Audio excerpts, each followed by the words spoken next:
Hey there, friend. Are you feeling stressed, worried, exhausted, frazzled, angry, upset, bothered? Then this talk will be for you. They were coming in with that. And by the way, welcome in. I am Melissa Joy, and welcome to my channel, Joy to the World. We are here Soundside, so you can luxuriate in those calming, relaxing sounds of the water in the background, and maybe this bright morning sunshine, wishing you well and happiness.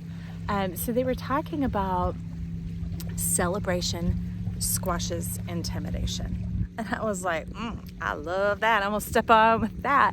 So sometimes the medication is the meditation. And that doesn't mean like that boat sound in the background that you hear, right? You don't have to be all flatline your brain. No, we are here. You don't want to flatline your heart, do you? Meditation is just a shift of state, changing your mind, turning the dynamic, changing the dialogue, things like that, okay? So they were talking about when these stressors or these things come in, let that be a prompt. Let it be a cue. When it's pressing in on you and maybe your mind starts circulating and obsessing and you're already thinking on it, which means you've already let it in, because thinking is not our nature. We are beings, right? Before we had lips, we communicate with energy. I mean, look at how animals communicate with nature. There is information being exchanged, just like the wind blowing against my body, and it's dynamic and it's greater than anything that can come out of some little pipe hole, okay? Hopefully not the other, right? But let me see. I jotted a few things down. Let's see what they had to say to you. Yeah, first of all, they wanted to remind you that you are radiant.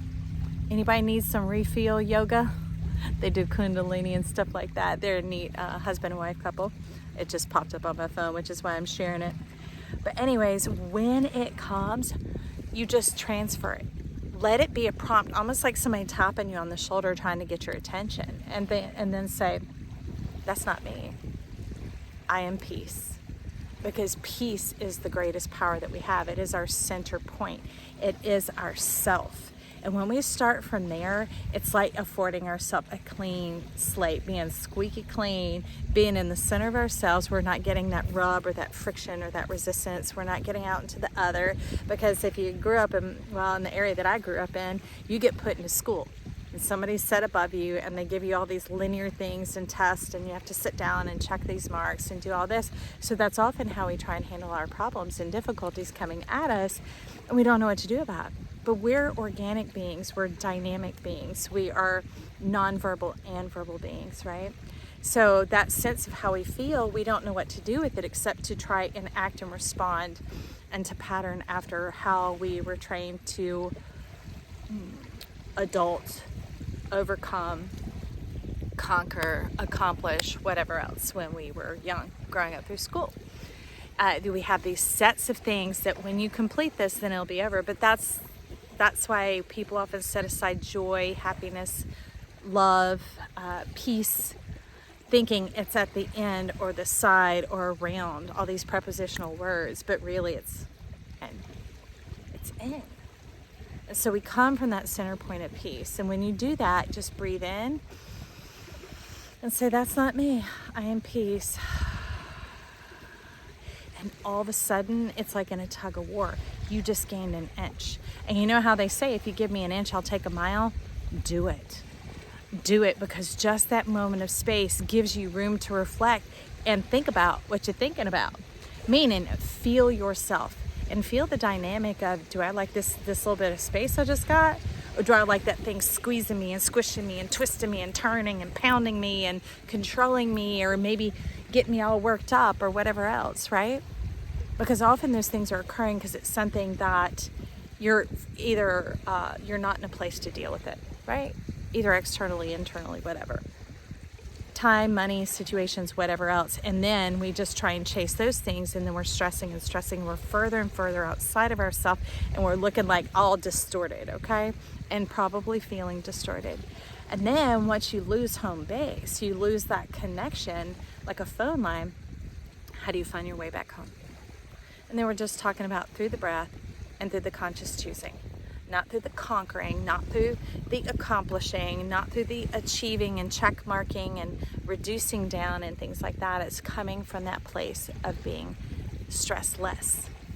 So you might not be stress-free yet, or worry-free, or debt-free, or doubt-free, or anger-free, or obsession-free, or whatever else. But in that one breath, you just put a score on your board. In that one breath, you just put cha-ching. If you're as old as me, what was that? Was it Little Caesars? Cha-ching. And you just put a little cha-ching into your energy account, your bank account, your self account, a vote for self. And when you start voting for yourself in that way, the mind will take over, not the thinking, the mind. It's called the reticular activating system, or some call it the RAS.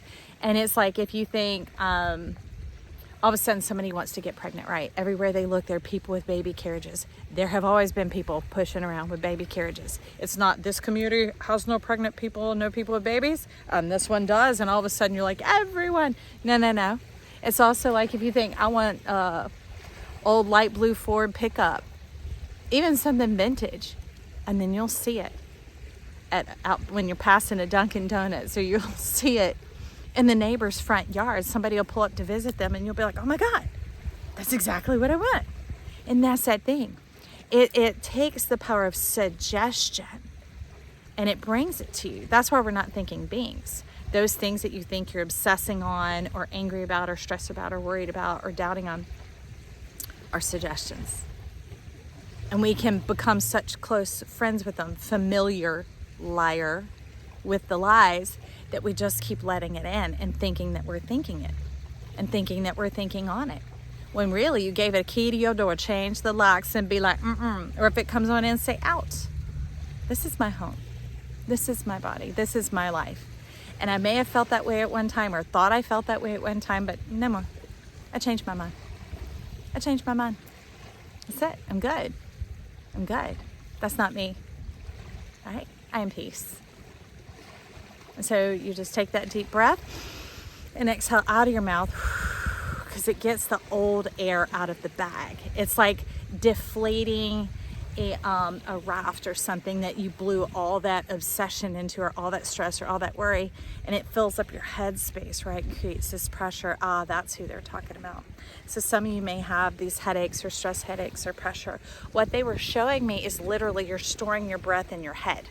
You might still breathing in and out here, and we're going to wrap it up after this, so don't get all click happy yet. All right, friend, hang around just a second. So you might need this. It gets all trapped up in your head and you're still breathing here, but it's like part of it is leaking and going up. So they said, stop, take a moment, close your eyes, feel your shoulders. You don't have to do it with your hands, but you can just stop for a minute and think, where is that pressure? And imagine that as you're breathing up, breathe up into your head, and on the exhale, push it down and out. Almost like lifting weights or a weight machine. Going, oh, wait, I put a bunch of weights up here on this machine. I need to get it all cleared out, and breathe in and up. Grab that energy that's been trapped inside there and exhale it down and out. And when I do it, there's been a lot. I'm not just exhaling out of my mouth. I'm exhaling through my torso out that way, clearing out all that excess, like to the power of the blue whale. I'm like, clear it out. We're ready to start and be fresh and new. Yeah, so that's what they said. The other thing is when you say, I am peace, if there's anywhere in your body that you're feeling that stress, or you're hurting, or the worry, or wherever else, it could be your temples. I mean, that's why we touch things. That's why we kiss bobos on our kids. Wherever it is, it could be your leg, your heart, your chest. You know, if it's your feelings, you might put it on your high heart. Or if it's your guts, put it on your belly. You know, if it's your knees, you're stressed and you're tired and it's hard to get up off the couch and you feel like you're sunk halfway down to the earth, lay it on your feet and just do that breath and just say, hey, that's not me. And then lay your hands on that part of your body. Inhale. And then exhale your mouth. Say, I am peace. This is my body. This is my life. All right, friend? Hey, give me thumbs up down below. Cruise on through those comments and let me know you were here. You could also hit that like button and subscribe. I'd love to have you join the channel. All right, bye now.